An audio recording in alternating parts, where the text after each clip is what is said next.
The evening sun dipped low over the quiet suburban neighborhood, painting the sky with soft streaks of orange and gold. The air was calm, broken only by the faint sound of sprinklers and the hum of crickets. Captain Maya Johnson walked steadily down the street, her hands tucked into the pockets of her jacket, heading toward her best friend's home just a few blocks away. Off-duty and without her uniform, she looked like any other woman enjoying a peaceful evening walk, but peace was short-lived. Two men in tactical vests suddenly stepped out from behind a parked SUV. Their eyes locked on Maya as though she were prey. Both carried the kind of false authority that came not from training but from arrogance. One raised his hand, blocking her path. "You don't belong here," he barked. His tone wasn't a question, it was an accusation. Maya paused, her sharp eyes scanning the men. Their vests had no official insignias, no badges, just patches stitched with the letters HOA Security. She had seen enough of these self-appointed enforcers in her career to know exactly what kind of men they were. "I'm visiting a friend," Maya said calmly, her voice low but steady. The taller man smirked. "Don't play games. This is private property. You're trespassing." Before Maya could respond, the second man stepped forward, pulling a pair of zip ties from his vest. "Hands out," he ordered. "We'll make this quick." Neighbors began to peek from porches and windows, drawn by the raised voices. Whispers spread through the street. Some looked uneasy, others confused, but no one stepped in yet. The sight of two armed-looking men gave the illusion of authority. Maya's jaw tightened. She knew the danger in escalating too soon. She also knew her rights, and that these men had no real power. Still, she decided to remain composed. "Do you have identification?" she asked, locking eyes with the man holding the zip ties. He scoffed. "We don't need to show you anything. You need to show us why you're here." Before she could argue further, the taller one grabbed her arm roughly, shoving the zip ties over her wrists. Gasps rippled from the onlookers. Maya stumbled slightly but caught herself, her calm never breaking. She raised her eyes to the men, her voice firm but almost unnervingly quiet. "You're making a mistake," she said. The shorter man let out a laugh, mocking her confidence. "Oh yeah? And who's going to stop us?" "You?" Maya didn't answer. She simply straightened her posture, the faintest flicker of authority in her gaze. The crowd continued to grow, phones beginning to record. Somewhere in the distance, a car door slammed, but all eyes were fixed on the confrontation. The men thought they had cornered a helpless woman. What they didn't know was that she wasn't helpless at all. She was the law itself, just waiting for the right moment to remind them. The zip ties cut tightly against Maya's wrists, the plastic digging into her skin. She could have resisted, one sharp twist of her training and she could disarm both men within seconds. But Maya chose patience over power. The longer they played their game, the more they exposed themselves in front of the growing crowd. The taller man shoved her toward the sidewalk, his voice rising for the neighbors to hear. "We told her she doesn't belong here. Now we're taking her in for trespassing." "Taking her in?" Maya almost smirked. Where exactly did these self-proclaimed officers think they could take her? But she kept her silence, her eyes scanning the audience instead. Phones were lifted now, recording every second. This wasn't just a neighborhood squabble anymore, it was evidence in the making. "Look at her," the shorter man sneered, tugging at her arm as though she were a criminal. "People like this think they can just stroll wherever they want." The phrase lingered heavy in the air. "People like this." A neighbor frowned, muttering under their breath, while another whispered, "This doesn't feel right." The unease spread, but fear of confrontation kept them still. Maya took a deep breath. She knew her silence was the sharpest weapon. The more she let them humiliate themselves, the harder their downfall would hit. The men paraded her toward the cul-de-sac like hunters showing off a catch. One pulled a cheap-looking walkie-talkie from his vest and pretended to radio in. "Suspect detained." "Repeat, suspect detained." "Requesting backup." Static answered him. Nothing more. A ripple of laughter spread through the crowd. They were starting to see the cracks in the illusion. These weren't officers. They weren't even security. They were cosplaying authority, and the mask was slipping fast. "Where's your badge?" someone shouted from the crowd. The taller man snapped back, "We don't need to show anything. We work for the HOA." Maya raised her head, her calm voice cutting through the noise. "HOA is not law enforcement." Her words carried weight, and murmurs rose among the neighbors. Someone whispered, "She's right." But the men grew more agitated. The shorter one bent close to her ear and hissed, "Keep running your mouth and you'll regret it." That was the final straw. Maya straightened her back, her bound wrists pulling against the ties. With a sharp movement, she lifted them up so the crowd could see. These men just detained a U.S. citizen on public property. Without cause. Without authority. Gasps filled the air. The taller man tried to speak, but his voice cracked. "She's lying. Don't listen to her." Maya's lips curled into the faintest smile. "Am I?" she asked, her voice echoing with quiet power. The neighborhood was no longer on their side. The crowd shifted, whispers turning into outrage. People stepped forward, phones raised higher, ready to call the real police. The men had trapped themselves in their own arrogance. And Maya knew the next move was hers. The crowd pressed closer now, curiosity shifting into outrage. Children peeked from behind their parents' legs, while phones hovered like a swarm of watchful eyes. The two fake cops shifted uncomfortably, their performance unraveling with every second. Maya stayed still, her wrists bound, her breath steady. Inside, the captain in her counted every angle, every weakness. These men were sloppy, tactical vests without insignia, radios without signals, and the shaky tone of amateurs pretending to hold power. The taller one barked, "Back up, everyone." Official police business. But the crowd wasn't convinced anymore. One neighbor crossed his arms. "Then show us your badges." The shorter man sneered, his face reddening. "You don't question authority. We're handling it." Maya lifted her chin, her voice calm but cutting.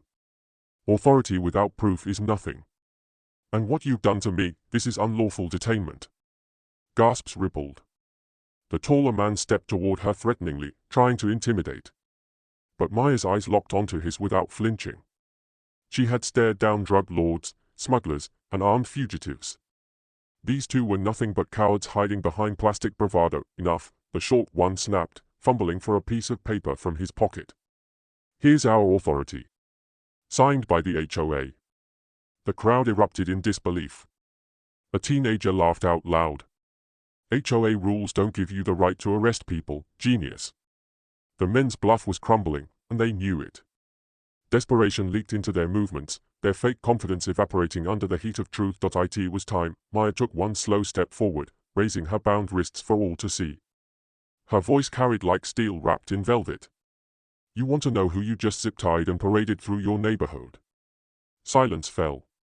Even the children stopped fidgeting. Maya reached into her jacket pocket with deliberate precision. The crowd held their breath as she pulled free a black leather wallet. She flipped it open, and the golden emblem gleamed in the sunlight. "United States Marshal," she declared. Her voice echoed like a verdict. The effect was instant. The crowd gasped, phones zoomed closer, and murmurs rose like thunder. The two men froze, their bravado shattering into raw fear. Maya held the badge high. "You have assaulted and unlawfully detained a federal officer. That is a felony punishable by prison time." The shorter man's face drained of color. He stammered, We didn't know." "That's the point," Maya cut in sharply. "You never asked. You saw a black woman walking in her neighborhood and decided you had the right to strip away her dignity. You thought your fake vests and false authority could silence me." Her words burned with precision, each syllable landing heavy in the air. The crowd erupted, some clapping, others shouting in anger at the imposters. The once smug men now looked small, cornered, and exposed. Maya's eyes narrowed. "Drop the act. The real police are on their way. And when they arrive, you'll explain this stunt to them." The two men exchanged panicked glances, the weight of their arrogance crashing down. For the first time, it wasn't Maya in restraints, it was them. The air outside the suburban street was thick with tension. The crowd had swelled, neighbors leaning on fences, standing on porches, and holding up phones to record every second. The two fake officers stood pale and shaky, their hands twitching by their sides. Their arrogance was gone, replaced by fear that dripped off them like sweat. Maya kept her U.S. Marshal badge raised high, her wrists still zip-tied but her presence commanding the entire street. She didn't shout. She didn't need to. Her calm authority spoke louder than any badge these imposters pretended to have. Then, in the distance, came the unmistakable wail of sirens. The flashing red and blue lights grew brighter until two squad cars screeched to a stop. Real police officers poured out, their hands instinctively going to their holsters as they assessed the scene. "Marshal Harris," one of the sergeants asked, instantly recognizing her face. Respect filled his tone. Yes, Maya replied firmly. These two detained me unlawfully.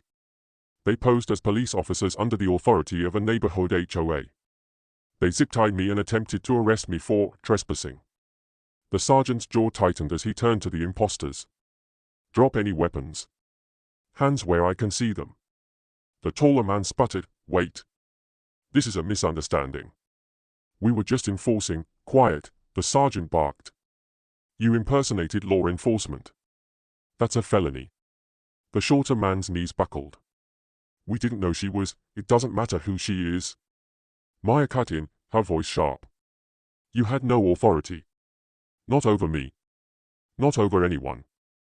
You thought your HOA rules let you play cops and intimidate people. Today, you learned the hard way what real law looks like. The crowd erupted in cheers and applause, their faith restored in justice. Phones captured every second, the imposters' vests stripped off, their wrists zip-tied in the same way they had bound Maya. Irony hung heavy in the air. The officers escorted the men toward the squad cars. One woman in the crowd shouted, How does it feel now? Laughter followed, and the fake cops kept their eyes down, humiliated. Maya finally lowered her badge, her eyes sweeping across the neighbors who had gathered. Some looked guilty for not stepping in earlier, while others seemed relieved to see justice served. The sergeant approached her again. Marshal Harris, do you want to press charges? Her lips curved into a small but firm smile. Absolutely. Not just for me, for every person they thought they could intimidate with fake power. The sergeant nodded respectfully. Understood. As the imposters were shoved into the back of the police cars, the crowd cheered again. But this time, it wasn't just for the spectacle. It was for Maya, for standing tall, for exposing arrogance, and for reminding everyone what real authority truly looks like. And as the squad cars pulled away, Maya knew this wasn't just about her badge. It was about the message, dignity cannot be stolen by imposters. The flashing lights faded as the squad cars carrying the imposters disappeared down the street. The crowd lingered, buzzing with a mix of relief and awe. For the first time that night, Maya's shoulders eased. The weight of the fake arrest was gone, replaced by a deeper satisfaction. Justice had spoken louder than arrogant. Neighbors approached cautiously, their voices tentative but warm. A woman carrying her toddler said, Marshal Harris, I'm sorry. I should have spoken up sooner. Maya gave her a gentle smile. Courage doesn't always mean stepping forward first. It means learning and being ready next time. What matters is that you all saw the truth tonight. The murmurs around her shifted, guilt turning into respect. Phones were still recording, and she knew the videos would spread far beyond this neighborhood. By morning, the entire city would know how two men with fake vests tried to humiliate a woman, only to discover she was a U.S. Marshal. Their arrogance would echo on the internet for years, a permanent reminder of their foolishness. Emily, a college student who had filmed the entire event, stepped closer. Marshal, can I ask you something? How did you stay so calm when they zip-tied you? Maya's eyes softened. Because panic gives power to bullies. When you know who you are, you don't need to shout. You let the truth do the work. The girl nodded, visibly moved. Others around her whispered in agreement. Just then, the sergeant returned from speaking with the HOA president, who looked like he wanted to sink into the pavement. Marshal Harris, both men are being booked for impersonating officers, unlawful detainment, and harassment. The HOA president has been warned that this nonsense ends tonight. Any future incidents will have legal consequences. Good, Maya replied firmly. Authority is not a costume. It's a responsibility. They forgot that.